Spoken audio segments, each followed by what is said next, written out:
Hello दोस्तों। आज की कहानी है मायका भी छूट गया।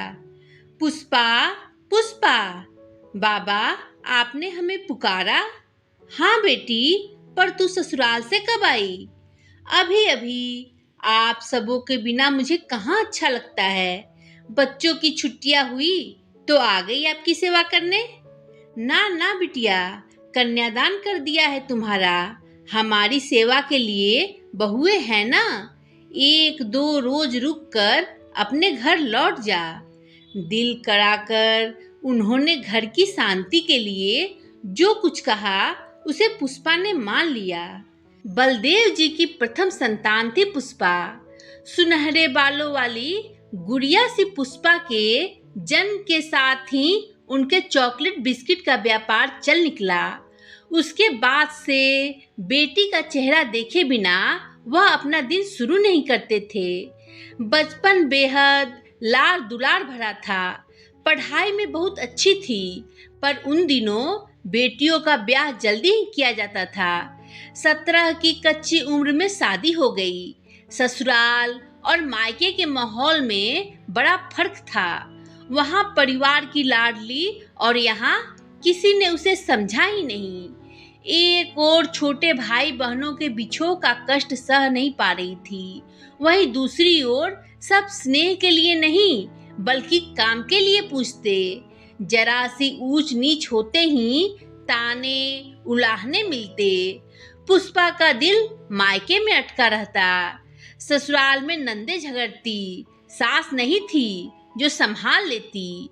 एक ओर काम की अधिकता और दूसरी ओर शांति का अभाव। पति का स्वभाव भी अपने परिवार वालों से अलग न था।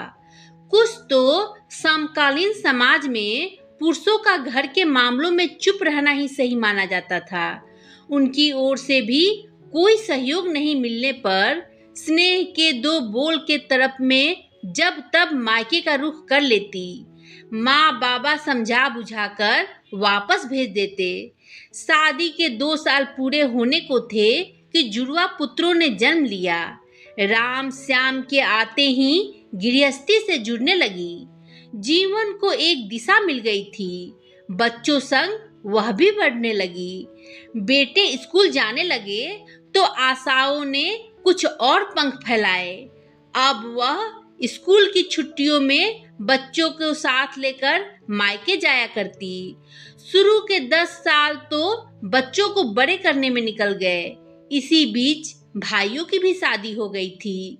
2-4 साल गुजरते ही पूरे परिवार का पुष्पा के प्रति स्नेह भाभियों को खटकने लगा था, मगर अपनों के स्नेह में बंधी वह समझ नहीं पा रही थी। रिक्शे से उतरते ही पिता की आवाज कानों में पड़ी। उनकी बातों से एक झटका सा लगा। ससुराल वालों के व्यवहार के कारण उनसे जुड़ ही नहीं पाई थी और अब मायका भी छूट गया। दोनों बेटों में ही मन लगा लिया। अपनी लहलहाती फसल देख जैसे किसान झूम उठता है, ठीक उसी तरह अपने बच्चों को देख गर्व से भर जाती। अच्छी सी नौकरी लग गई तो एक साथ ही दोनों की शादियां करा दी। संयोगवश उनकी ओर से खुशी की खबर भी साथ ही आई, जिसने उसके उदास मन में उथल पुथल सी मचा दी। बेटे बाप बनने जा रहे हैं। उसने बारी बारी से दोनों ही से कहा, मैं मदद के लिए आ जाऊं? नहीं माँ, रश्मि की मम्मी आई है और वह अपनी माँ के साथ ज्यादा आराम से मैनेज कर पाएगी। सही कहा उसने। बेटी के प्रसव की पीड़ा तो उसकी माँ ही बेहतर संभाल सकती है। राम और श्याम दोनों के जवाब एक से थे। एक तरह से सही भी है। आजकल के बच्चे बुद्धिमान हैं। फालतू की बातों में वक्त और उम्र जाया नहीं करते। अब ढलती उम्र के साथ उसकी भी सोचने समझने की शक्ति छीन हो चली है। बहुत सी बातें समझ नहीं पाती। कुछ कानों तक पहुंच भी जाए तो दिल तक नहीं उतरती। दिल तो उन्होंने लगाया ही नहीं कभी। कोख के रिश्ते को ही महत्व दिया। उन्हें देखा जिन्होंने उसे जन्म दिया और उनके लिए जीने लगी जिन्हें स्वयं जन्म दिया। बदलते समय के साथ सब अपनी दुनिया में मशगूल हो गए। सबकी अपनी नौकरी, बच्चे की जिम्मेदारियां है। साथ कोई है तो पति, जिनसे कभी बनी नहीं। दोनों अपने ही सोच के घेरे में कैद है।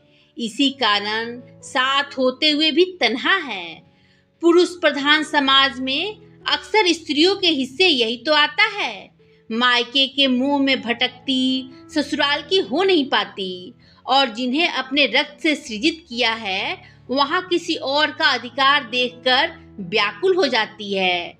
कोख के रिश्ते को निभाने की धुन में दिल के रिश्तों पर धूल की परत जमती जाती है।